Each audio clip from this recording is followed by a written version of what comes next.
బెహరూజ్ బిర్యానీ చాలా బాగుంటుందని మా పిల్లలు రెస్టారెంట్ హోటల్లోనే దొరుకుతుందనేసి అక్కడి నుంచి రప్పించారు. నేను ఒక్కసారి ట్రై చేయాలని నేనైతే ట్రై చేశాను. అస్సలాము అలైకుం, వెల్కమ్ టు మై రెసిపీ 78. ఇవాళ మన రెసిపీలో బెహరూజ్ చికెన్ బిర్యానీ చూడబోతున్నాం. రండి ఫ్రెండ్స్, వీడియోలోకి వెళ్ళిపోదాం. చూసేవాళ్ళు ముందుగా ఒక లైక్ కొట్టి చూడండి ఫ్రెండ్స్. ముందుగా ఇలా కేజీన్నర చికెన్ తీసుకొని బాగా ఒక 4-5 సార్లు క్లీన్ చేసి ఇలా తీసుకోవాలి. ఇలా తీసుకున్న తర్వాత ఇప్పుడు మనం దీన్ని మ్యాగ్నేట్ చేసుకోవాలి. ఇలాగా 2 టేబుల్ స్పూన్ వచ్చి సాల్ట్ వేయాలి.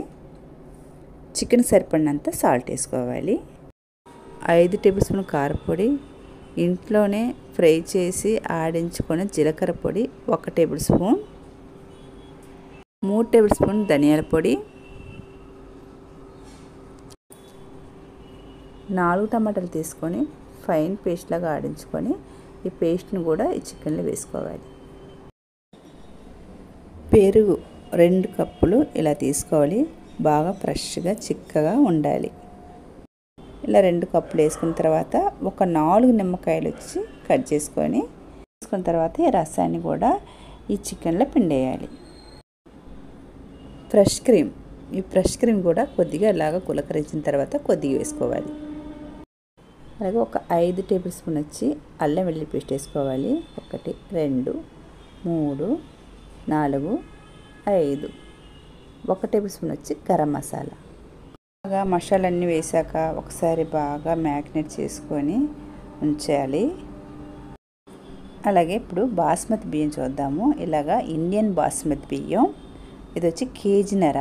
మీ దగ్గర ఏ బాస్మతి బియ్యం ఉన్నా పర్లేదు తీసుకోండి. ఇలా తీసుకున్న తర్వాత ఒక 2-3 సార్లు కడిగేసిన తర్వాత ఒక అరగంట సేపు అయితే నానబెట్టేయాలి.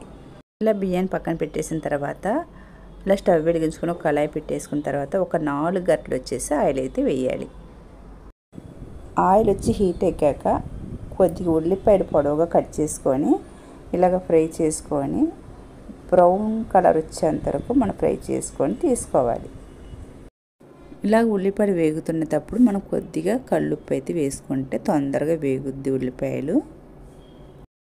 చూసారా, ఈ కలర్ అయితే రావాలి. ఈ కలర్ వచ్చిన తర్వాత మనం తీసేయాలి. మరొక కళాయిలో తీసి పెట్టుకున్న తర్వాత మనము ఉల్లిపాయ ఫ్రై చేసుకున్న ఆయిల్ని ఈ కళాయిలో వేసుకోవాలి. ఈ కళాయిలో వేసుకున్న తర్వాత ఫ్రై చేసి పెట్టుకున్న ఉల్లిపాయలు కొద్దిగా వేసేయాలి. ఇలా వేసాక బిర్యానీ ఆకు ఒక 2, స్టార్ అనేసి ఒక 2, దాల్చిన చెక్క కొద్దిగా, లవంగాలు ఒక 7, యాలక పలుకులు ఒక 7, షాజీరా 2 టేబుల్ స్పూన్. ఇలా వేసిన తర్వాత 1 నిమిషం ఈ ఆయిల్లోనే ఫ్రై అవ్వాలి. ఇలా ఫ్రై అయిన తర్వాత మనం మ్యాగ్నేట్ చేసి పెట్టుకున్న చికెన్ని ఇందులో వేసుకోవాలి. ఇలాగ నిదానంగా వేయాలి. ఆయిల్ అయితే తుల్లిపోద్ది. ఇలా వేసాక ఒక్కసారి బాగా కలపాలి. ఇలా కలిపిన తర్వాత మూత అయితే పెట్టేసుకోవాలి. ఇలా మూత పెట్టేసుకొని ఒక 15 నిమిషాలు అయితే ఉడికించాలి. 5 నిమిషాలకు ఒకసారి అయితే కలుపుకోవాలి. ఆయిల్ అంతా అలాగే పైకి తేలేంత వరకు అయితే ఉడికించాలి. ఇలా చికెన్ ఉడుకుతుండగా పక్కన ఇంకొక స్టవ్ మీద అయితే వాటర్ అయితే పెట్టుకొని మరిగించాలి. ఇప్పుడైతే చికెన్ చూద్దాము. చూసారా, ఆయిల్ అంతా బాగా పైకి వచ్చింది.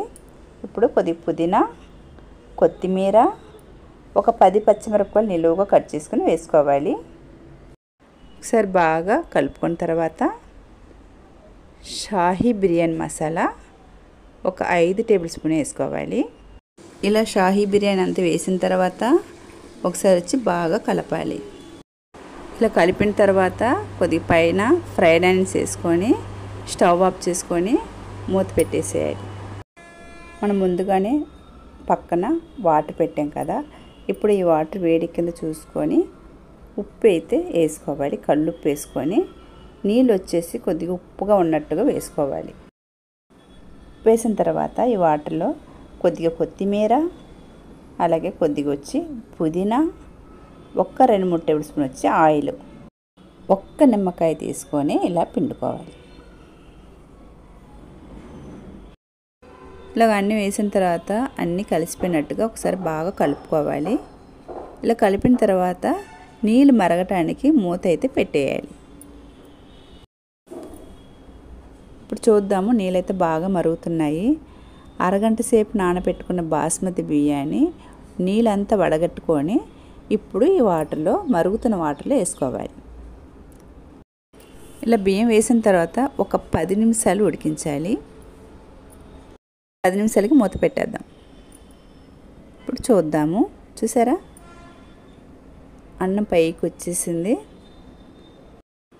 ఇప్పుడు సగం దాకా ఉడికింది. ఇప్పుడైతే దీంట్లో ఉన్న నీళ్ళంతా వడకట్టేసుకోవాలి. ఓకే, ఇప్పుడైతే దించుకొని ఈ వాటర్ అంతా వడకట్టేయాలి. ఇప్పుడు డేక్స్ ఒకటి ఇలా పెట్టేసుకోవాలి. స్టవ్ మీద పెట్టేసుకున్న తర్వాత స్టవ్ ఆఫ్ చేసి ఉండాలి. మనం ఉడికించుకున్న బాస్మతి బియ్యాన్ని ఇలాగా వేసుకోవాలి. ఒక లేయర్ వేసుకోవాలి. ముందుగా లేయర్ వేసి అయిన తర్వాత మనం ఉడికించి పెట్టుకున్న చికెన్ని ఇలా వేసుకోవాలి. గ్రేవీ చికెన్ ముక్కల్ని ఇలా పోసుకోవాలి. ఇలా మన గ్రేవీ చికెన్ ముక్కలు వేసిన తర్వాత కొద్దిగా కొత్తిమీర పుదీనా వేసుకోవాలి. కొత్తిమీర పుదీనా వేసిన తర్వాత మరొక లేయర్ వచ్చేసి మనం ఉడికించిన రైస్ వేసుకోవాలి. ఇలా వేసిన తర్వాత పైన ఫ్రైడ్ ఆనియన్స్ వేసుకోవాలి. కొద్దిగా కొత్తిమీర పుదీనా, కొద్దిగా నెయ్యి, ఒక 2-3 టేబుల్ స్పూన్ నెయ్యి ఇలా వేసుకోవాలి. రెడ్ కలర్ కొద్దిగా కలుపుకొని ఇలా వేసుకోవాలి. కొత్తిమీర కొద్దిగా, ఫ్రైడ్ ఆనియన్స్ కొద్దిగా ఇలా వేసాక మరొక లేయర్ కింద చికెన్ గ్రేవీ చికెన్ ముక్కలు ఇలా వేసుకోవాలి. మీరు అలాగే చికెన్ గ్రేవీ ఎక్కువైపోయింది అనేసి అనుకోవద్దు. అలాగే వేస్తేనే టేస్ట్గా ఉంటుంది. అన్నం కూడా మీకు ముద్దలాగా ఏం అయిపోదు. దానికి మట్టుకైతే భయపడకండి. గ్రేవీ అంతా వేసేయండి. చికెన్ గ్రేవీని వేసేయండి. చికెన్ ముక్కల్ని వేసిన తర్వాత ఇంకొక లేయర్ ఇలాగ రైస్ని వేసుకొని, ఒక లేయర్కి అయితే రెడ్ కలర్ వేసాను. ఈ పై లేయర్కి అయితే ఎల్లో కలర్ అయితే వేసుకుంటున్నాను. ఎల్లో కలర్ అయితే ఇలా వేసుకోవాలి. ఇలా వేసాక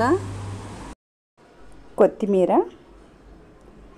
పుదీనా, ఫ్రైడ్ ఆనియన్స్, మళ్ళీ కొద్దిగా చికెన్ ముక్కలు గ్రేవీ ఇలా వేయాలి.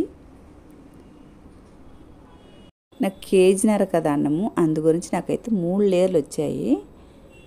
అలాగే అర కేజీకి అయితే 2 లేయర్తో సరిపోతుంది. నేను కేజీన్నర వేసాను కాబట్టి కొద్దిగా ఎక్కువ వచ్చింది. ఇప్పుడు ఇంకొక లేయర్ వచ్చేసి మనం ఇంకా ఉన్న అన్నం కాస్త ఉడికించిన రైస్ని వేసుకోవాలి. ఇలా రైస్ వేసిన తర్వాత అలాగే ఫ్రైడ్ ఆనియన్స్, కొత్తిమీర, పుదీనా, అలాగే పైన కొద్దిగా నెయ్యి, ఇలాగ నెయ్యి వేసిన తర్వాత అలాగే గ్రేవీ ఉంది కదా చికెన్ గ్రేవీ, అలాగా దీని మీద కొద్దిగా ఇలా వేసుకోవాలి. అంటే వేసుకోవచ్చు, లేకుంటే లేదు. ఇప్పుడు ఇలాగ మూత పెట్టేసుకోవాలి. ఇలా మూత పెట్టేసుకున్న తర్వాత హై ఫ్లేమ్లో వచ్చి ఒక 5 నిమిషాలు ఉడికించాలి. 5 నిమిషాల తర్వాత ఇలాగ వెయిట్ లాగా ఏదన్నా ఉంటే ఇలా పెట్టేసుకొని ఒక 10 నిమిషాలు లో ఫ్లేమ్లోనే ఉడికించాలి. 10 నిమిషాలు అయిపోయింది. ఇప్పుడు తీద్దాము. ఇలా తీసుకున్న తర్వాత మన దగ్గర బొగ్గు ఉంటుంది కదా, బొగ్గుని బాగా కాల్చేసి ఈ అన్నానికి మధ్యలో ఇలా గిన్నె పెట్టేసిన తర్వాత బాగా కాలిన బొగ్గుని గిన్నెలో వేసుకోవాలి. ఇలా వేసాక కొద్దిగా నెయ్యి వేయాలి. నెయ్యి వేయగానే పొగ వస్తుంది. పొగ రాగానే ఇలా మూత అయితే పెట్టేయాలి. ఇలా మూత పెట్టేసిన తర్వాత ఆ పొగ అంతా ఆ అన్నానికి అబ్జర్వ్ అయిపోయినట్టుగా వదిలేయాలి. ఇప్పుడైతే బాగా అబ్జర్వ్ అయిపోయింది. ఇప్పుడు తీసేయాలి మూత. తీసిన తర్వాత ఇప్పుడు అన్నం చూద్దాము. ఇప్పుడైతే సర్వ్ చేసుకుందాం. చూసారా అన్నం ఎంత చక్కగా వచ్చిందో, గుమగుమలు ఆడుతుందన్నమాట. అన్నం అయితే అలా తీస్తుంటే అలాగ మంచి స్మెల్ కూడా వస్తుంది. అన్నం కూడా అయితే ముద్ద అయితే అవ్వలేదు, కరెక్ట్గా అయితే ఉడికింది. మీరు ఒకసారి ఇలాగైతే ట్రై చేసి చూడండి. ట్రై చేసి చూసి నాకు కామెంట్ బాక్స్లో కామెంట్ పెట్టండి ఫ్రెండ్స్. అలాగే నా రెసిపీ కనుక నచ్చితే కనుక లైక్ చేయండి, షేర్ చేయండి, సబ్స్క్రైబ్ చేసుకోండి. చూసేవారైతే ఒక లైక్ అయితే కొట్టేయండి. Bye friends. మరొక వీడియోలో మళ్ళీ కలుద్దాం. బాయ్.